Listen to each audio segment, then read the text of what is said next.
Marine Tenge from MTArt Agency. Welcome to our Startup TV. Thank you for having me.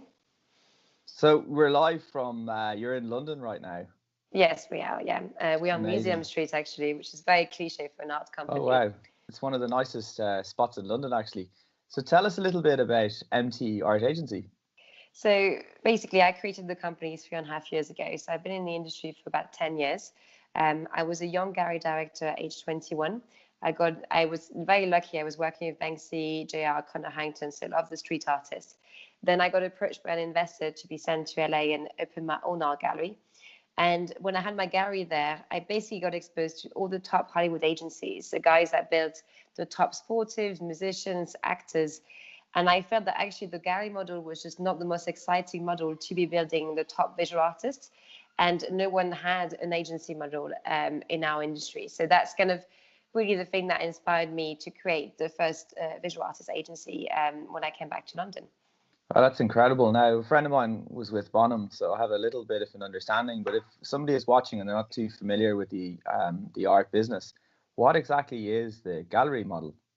So the gallery model is basically like a shop, and then you sell objects which are displayed on the shop, and you very much have shop timings to get into the shop.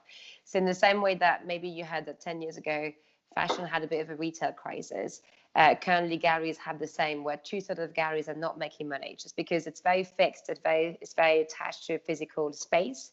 And it also means you can't therefore adapt or grow or scale really quickly. So the idea of the agency is the exact opposite. So you don't just think of objects, you think of talents and you invest in people. So by the second someone will be jumping into the agency, they'll be financed monthly by us. You also have a whole team that help building the profile in terms of their name, making them famous, making them recognized, obtaining the best contracts for them. And you're also much more flexible in responding constantly in the top offers that your talents can get.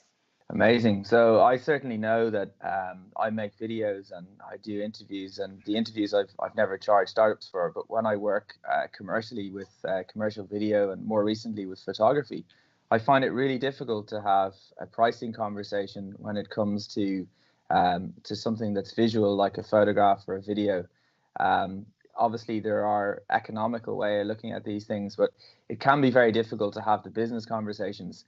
Do you find that the artist you're representing would face a similar challenge, that it's difficult to be creative and business minded concurrently? But I think it's also really hard to pitch yourself in general. So like, I think I will find it a lot easier to pitch for my artists and my business and pitching myself directly in that sense, just because you are so passionate about what you do that you obviously want to do it. So it's much easier to have someone that advocates. That's exactly it. Yeah. So I think the same with any talent industries. I think it's also the case that I want them to spend as much time creating amazing art and art projects. So I don't really want them to be too drained by the business side of things, because if you're in the business side of things, you can tend to have an inbox that's exploding and all the things that we know from the business point, which might not free your mind to actually be creating the best works as well.